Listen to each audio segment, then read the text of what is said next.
Hello everyone, welcome to my channel hello school. This is Ajit Singh. और जैसे कि आपको पता है कि हम फिजिक्स 10th का एक बैच स्टार्ट कर रहे हैं या करते आ रहे हैं, जिसमें हमने 2 लेक्चर ऑलरेडी ही पढ़ चुके हैं। तो आज हमारा जो नेक्स्ट लेक्चर रहेगा वो रहेगा रिफ्लेक्शन और रिफ्रैक्शन पर, रिफ्लेक्शन ऑफ लाइट और रिफ्रैक्शन ऑफ लाइट पर।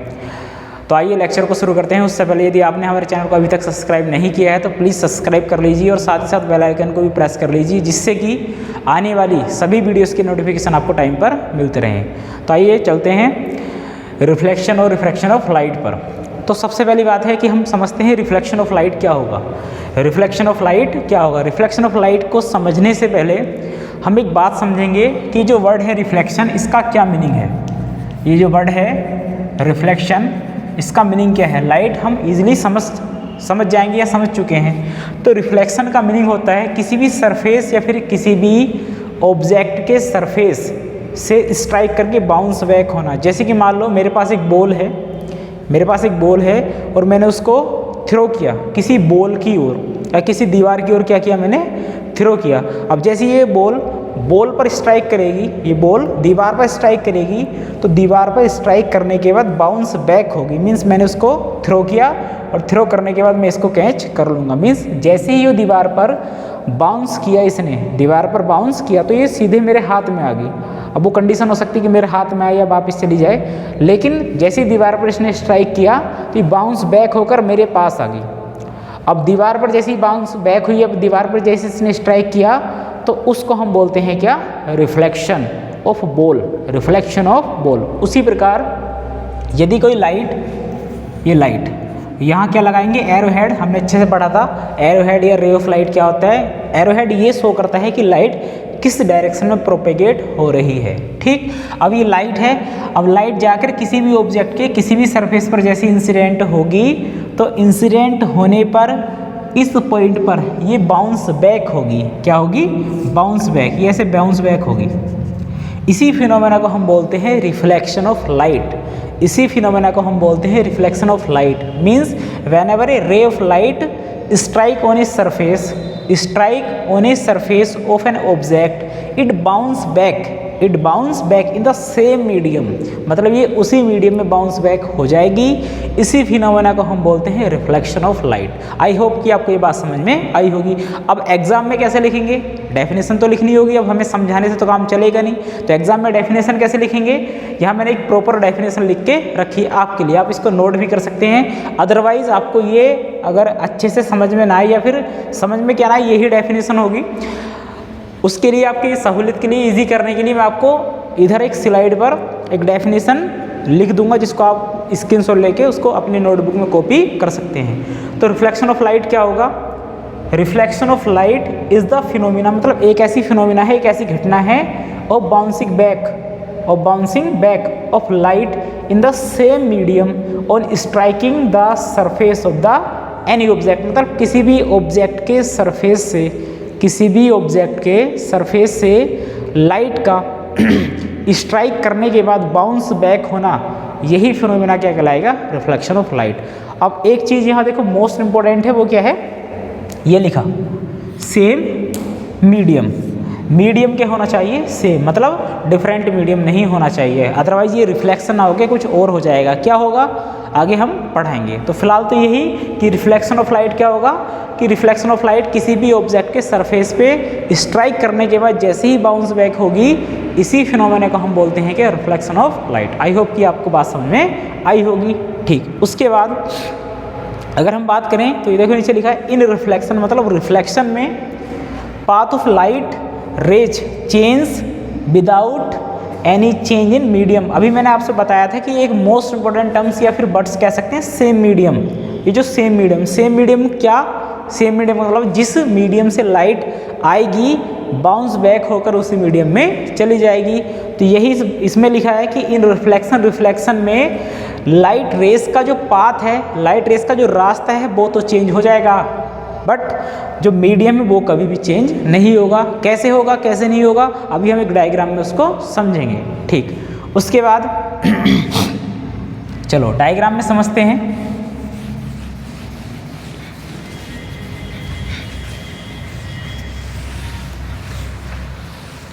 चलो मैं उसको भी रफ कर दे रहा हूँ, ये आपको पता ही है क्या चल रहा है। अब डायग्राम में समझते हैं इसको ईजिली। एक सरफेस बना दिया मैंने, ठीक। अब यहाँ क्या है, कोटिंग की गई है, सिल्वर कोटिंग कह सकते हैं या रेड ऑक्साइड कोटिंग कह सकते हैं। बहुत अच्छा एग्जाम्पल मैं आपको बताऊंगा इसका भी, जिससे कि आपको इजीली समझ आ सके। अब मैंने यहाँ कर दिया एक नॉर्मल ड्रा। अब नॉर्मल क्या होगा, आपने अच्छे से ही पढ़ा है 9th क्लास में मैथ में फिजिक्स में जब भी पढ़ाओ। नॉर्मल क्या होगा, यदि किसी भी सरफेस पर हम एक परपेंडिकुलर ड्रा कर दें, मतलब जो सरफेस के साथ 90 डिग्री का एंगल बनाए, उसी को हम बोलते हैं क्या, नॉर्मल। उसी को बोलते हैं क्या, नॉर्मल। ठीक, हमने कर दिया नॉर्मल। अब क्या, इसको हमने कह दिया ये पॉइंट है N, ये पॉइंट है Z और ये क्या पॉइंट है Z। तो मतलब Z और Z एक रिफ्लेक्टिंग सरफेस है, मतलब जिस पे लाइट का रिफ्लेक्शन होगा। अब एक लाइट इस सरफेस पर इंसिडेंट हुई है ऐसे। अब इंसिडेंट कहाँ हो रही है, इस डायरेक्शन में, तो एरो हेड लगाना पड़ेगा यार।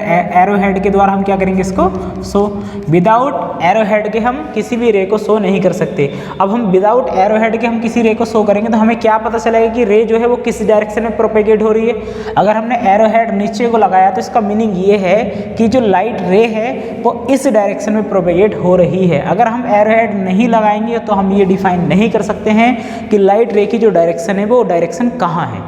ठीक, उसके बाद चलो, अभी मैंने आपसे क्या बताया था, रिफ्लेक्शन ऑफ लाइट क्या होगा कि when ever a ray of light striking on a surface it bounce back in the same medium.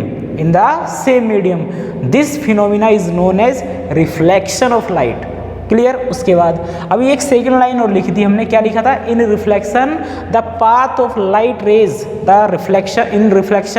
The path of light rays will become change, मतलब चेंज हो जाएगा without any change in medium, मतलब medium में change होने के स्थान पर या मीडियम में चेंज नहीं होगा, बट जो लाइट रेस का पाथ है वो चेंज हो जाएगा।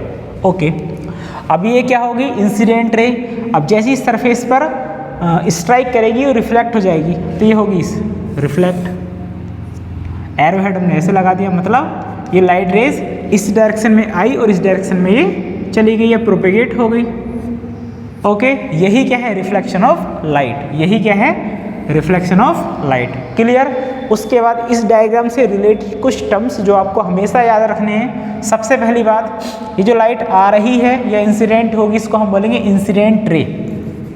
क्या बोलेंगे इसको, इंसिडेंट रे। उसके बाद ये जो रिफ्लेक्ट हो गई, इसको हम बोलेंगे रिफ्लेक्टेड रे। क्लियर। उसके बाद ये क्या है, नॉर्मल, आपको पता है, ये इंसिडेंट पॉइंट हो जाएगा। ठीक। उसके बाद अब ये जो इंसिडेंट रे है ये नॉर्मल के साथ कुछ एंगल क्रिएट कर रही है। इंसिडेंट रे नॉर्मल के साथ कुछ एंगल बना रही है, उसी को हम बोलेंगे एंगल ऑफ इंसाइडेंस। एंगल ऑफ इंसाइडेंस, इसको हम डिनोट करते हैं स्मॉल आई से। एंगल ऑफ इंसाइडेंस डिनोट करेंगे स्मॉल आई से। क्लियर। उसके बाद रिफ्लेक्टेड रे भी नॉर्मल के साथ कुछ एंगल बना रही है या फिर क्रिएट कर रही है, उस एंगल को हम बोलते हैं angle of reflection. Angle of reflection, इसको डिनोट करते हैं स्मॉल आर से। क्लियर। उसके बाद ये सारा जो टॉपिक है या फिर सारा जो डायग्राम है वो किस पर बेस है, रिफ्लेक्शन ऑफ लाइट पर। रिफ्लेक्शन ऑफ लाइट क्या होगा, जब भी कोई लाइट रेज किसी भी ऑब्जेक्ट के सरफेस पर स्ट्राइक करेगी तो बाउंस बैक हो जाएगी सेम मीडियम में। इसी फिनोमेना को हम बोलेंगे क्या, रिफ्लेक्शन ऑफ लाइट। अब यहाँ देखो ध्यान से, ये सरफेस से ऊपर वाला मीडियम 1 हो गया, सरफेस से नीचे वाला मीडियम क्या है, 2। अब तुम ध्यान से ऑब्जर्व करो इस डायग्राम को, क्या लाइट का एक भी पार्टिकल या फिर लाइट किसी दूसरे मीडियम में जा रही है? आपका आंसर होगा नो सर, कि दूसरे मीडियम में नहीं जा रही है। तो यही आपको याद रखना है कि रिफ्लेक्शन में लाइट रेस का पाथ ऐसा ही, पहले ऐसे था पाथ इसका, अब ऐसे हो गया।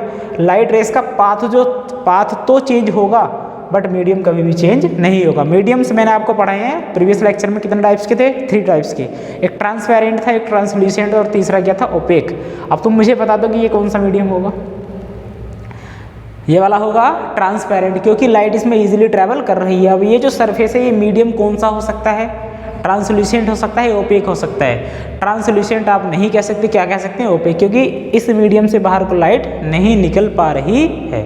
आई होप कि आपको ये बात समझ में आई होगी। क्लियर? उसके बाद मैं इस डायग्राम को रफ कर रहा हूँ, उससे पहले आप इसका एक स्क्रीनशॉट ले लीजिए। ओके, उसके बाद हम बात करते हैं laws of reflection. Laws of reflection के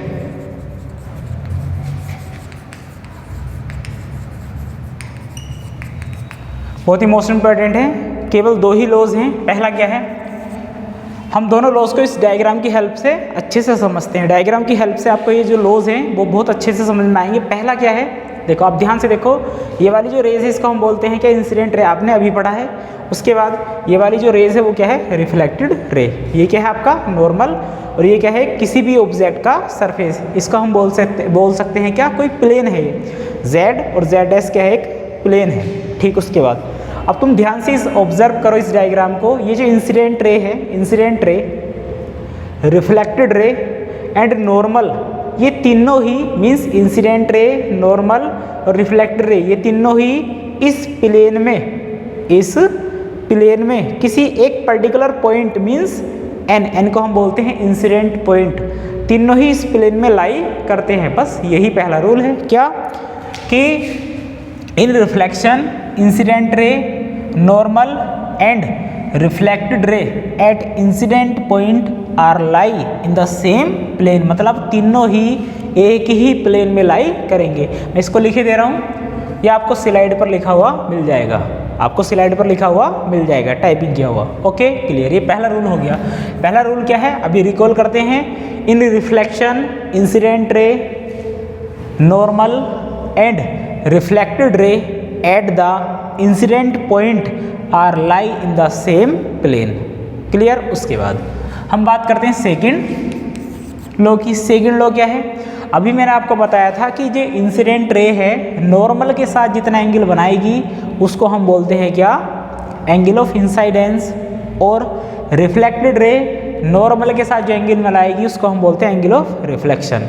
तो हमेशा के लिए याद रखना है, हमेशा के लिए अपने मेमोरी कार्ड में स्टोर करके रखना है कि angle of incidence means I, ये एंगल का symbol, angle of incidence is always equal to angle of reflection. Angle of reflection, यही क्या है? Second law. क्लियर? अभी जो एंगल आई होगा, एंगल आर होगा, ये हमेशा इंसिडेंट रे और रिफ्लेक्टेड रे बनाएंगी। किसके साथ बनाएंगी? नॉर्मल के साथ बनाएंगी। क्लियर? अब जैसे कुछ एग्जांपल मान लिया कि एंगल ऑफ इंसाइडेंस कितना है? 45 डिग्री, मीन्स किसी भी सरफेस पर लाइट रे 45 डिग्री पर इंसिडेंट होगी, तो आप मुझे बताओ कि जो रिफ्लेक्टेड रे होगी वो कितने एंगल पर रिफ्लेक्ट हो जाएगी? तो आपका आंसर होगा, क्या मजाक करते हो सर, कि अभी तो आपने बताया कि एंगल ऑफ इंसाइडेंस जो होगा वह एंगल ऑफ रिफ्लेक्शन के इक्वल होगा। अगर आई 45 है तो ऑब्वियस बात है कि आर भी कितना होगा? 45 होगा। That simple. ओके, अगर एंगल आई जो है वो कितना है? 60 है, तो एंगल आर भी कितना होगा? 60 ही होगा। एंगल आई 90 है तो एंगल आर भी कितना होगा? 90 ही होगा। और एंगल आई 0 है तो एंगल आर भी कितना होगा? 0। आई होप कि आपको ये बात अच्छे से समझ में आई होगी। कुछ एग्जाम्पल्स आप भी करके देख सकते हैं। ठीक, उसके बाद हम बात करते हैं कि ये जो रिफ्लेक्शन में पढ़ा है, रिफ्लेक्शन मतलब किसी भी ऑब्जेक्ट पे स्ट्राइक करके बाउंस बैक होना रिफ्लेक्शन कहलाएगा। अब ये कितने टाइप्स का हो सकता है, कैसे कैसे हो सकता है, इस पर चर्चा करते हैं। तो आइए देखते हैं ये टाइप्स, मतलब आइए देखते हैं कि ये कितने टाइप्स का होगा।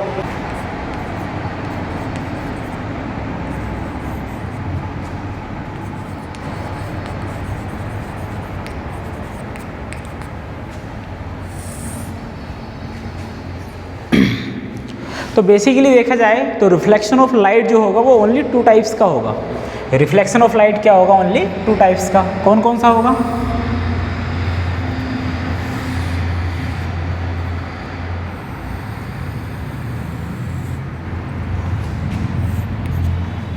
पहला हो जाएगा आपका रेगुलर रिफ्लेक्शन,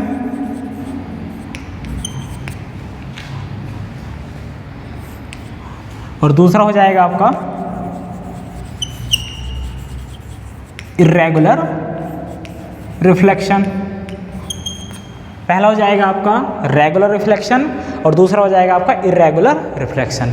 अब रेगुलर रिफ्लेक्शन क्या होगा, इर्रेगुलर रिफ्लेक्शन क्या होगा, आइए इसको अच्छे से समझते हैं। मान लो तुम्हारे पास एक सरफेस है और वो जो सरफेस है वो क्या है, बिल्कुल प्लेन, मतलब स्मूथ सरफेस है। जैसे कि आपके पास ये क्या है, एक मिरर है, क्या है आपके पास ये मिरर, ठीक। अब जैसे ही इस पर लाइट इंसिडेंट होंगी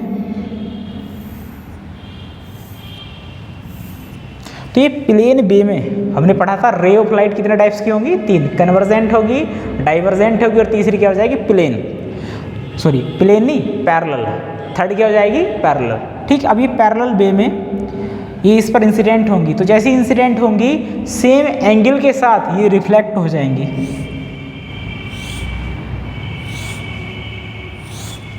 इसी को हम बोलते हैं क्या, रेगुलर रिफ्लेक्शन। इसी को क्या बोलेंगे, regular reflection. In the other way, अगर जो सरफेस है वो क्या है, ऐसे कह सकते हैं कि रेगुलर सरफेस नहीं है, स्मूथ सरफेस नहीं है। अगर बेसिकली बात करें हिंदी की तो ये जो सरफेस है वो क्या है, उबड़ खाबड़, मतलब कहीं पर उठा हुआ है कहीं पर दबा हुआ है, प्लेन नहीं है। क्लियर, ठीक। सबसे अच्छा एग्जाम्पल कि जो गांव होते हैं उनमें क्या होती है, रोड होती है, एक तो होगी आरसीसी और एक क्या हो जाएगी, खड़ंजा जिसको बोलते हैं। तो जो आरसीसी रोड है वो बिल्कुल प्लेन ऐसे मान सकते हैं, और जो खड़ंजा है वो कहीं पर नीचा कहीं पर ऊंचा, कहीं पर नीचा कहीं पर ऊंचा। तो आप इसको बोल सकते हैं इर्रेगुलर सरफेस खड़ंजे को, और रेगुलर सरफेस किसको बोल सकते हैं, आरसीसी रोड को, ठीक। अब इस पर जैसे ही लाइट इंसिडेंट होगी, अभी कुछ लाइट रिफ्लेक्ट होने के बाद तो इस डायरेक्शन में चली जाएगी, कुछ ऐसे चली जाएगी, कुछ ऐसे चली जाएगी, मीन्स एक दूसरे को क्या कर जाएंगी, क्रॉस। तो ऐसे रिफ्लेक्शन को हम बोलेंगे इर्रेगुलर रिफ्लेक्शन। क्लियर, रेगुलर में क्या होगा, सरफेस प्लेन होगा, और इर्रेगुलर में क्या होगा, सरफेस क्या हो जाएगा, प्लेन नहीं होगा, मीन्स वो उबड़ खाबड़ होगा, कहीं पर नीचे कहीं पर उठा हुआ। आई होप कि आपको ये बात समझ में आई होगी। तो रिफ्लेक्शन कितने टाइप्स का होगा, 2 टाइप्स का, रेगुलर और इर्रेगुलर, ठीक। उसके बाद मैं आपसे कह रहा था कि एक एग्जाम्पल आपको अच्छे तरीके से मैं अभी बताऊंगा। तो वो क्या है कि आप जैसे ही सुबह को उठते हो तो रेडी होते हो स्नान वगैरह करके, और अपना सुंदर सुंदर चेहरा अपने आईने में देखते हो, तो आईने में आपको चेहरा दिखाई दे जाता है। उसके बाद जैसे ही आप बाहर निकलते हो, मान लो आप किसी मॉल में गए और मॉल की दीवार पर जो शीशा लगा है उसमें क्या होगा, जो उस शीशे के पीछे वाला ऑब्जेक्ट है वो आपको क्लियरली सीन होने लगेगा। तो 2 प्रकार के आपने यहाँ शीशे देखे, ऐनक देखे, तो 2 प्रकार के आपने यहाँ शीशे देखे। एक तो वो जिसमें आप सुबह सुबह अपना मुंह देखकर जाते हो, आपको मुंह दिखाई देगा, उसके पीछे जो ऑब्जेक्ट है वो आपको दिखाई नहीं देगा। दूसरा वो आप किसी मॉल में गए या फिर किसी विंडो पर शीशा लगा, उसके पीछे वाला जो ऑब्जेक्ट है वो आपको दिखाई देने लगेगा। तो दोनों में जो डिफरेंस है, मेजर डिफरेंस है, वो क्या है, तो ओनली कुछ नहीं, जो मेजर डिफरेंस है वो है कोटिंग का। वो क्या है, कोटिंग। कोटिंग मतलब होता है पॉलिश्ड। दोनों में पॉलिश्ड का डिफरेंस है, जिसमें आप सुबह को अपना चेहरा देखते हो उसके पीछे कोटिंग की गई है सिल्वर, किसकी, सिल्वर या फिर रेड ऑक्साइड की। अब जैसे ही उसके पीछे कोटिंग की जाएगी तो वो इधर से आने वाली लाइट रेस को 98% रिफ्लेक्ट करेगा, अंदर नहीं आने देगा, जिस कारण से उसमें आप अपना चेहरा इजीली देख पाते हो। अब जो मॉल वाला या फिर किसी विंडो पर शीशा लगा हुआ है उसके पीछे किसी भी चीज़ की कोटिंग नहीं है। अब वो कोटिंग नहीं है तो जितनी भी लाइट आएगी उसमें से 2-3% रिफ्लेक्ट हो जाएगी, अदरवाइज जो सारी की सारी लाइट है वो क्या हो जाएगी, एंटर कर जाएगी, जिस कारण से आप उसके पीछे रखे ऑब्जेक्ट को ईजिली देख सकते हो। क्लियर, आई होप कि आपको ये बात समझ में आई होगी। आज का लेक्चर यहीं एंड करते हैं। उसके बाद अगले नेक्स्ट लेक्चर में हम पढ़ेंगे रिफ्लेक्शन ऑफ लाइट, उसके कुछ एग्जाम्पल्स भी पढ़ेंगे। अगर आपको ये वीडियो अच्छी लगी तो लाइक करना, शेयर करना, चैनल को सब्सक्राइब करना ना भूलें। Thank you, all the best.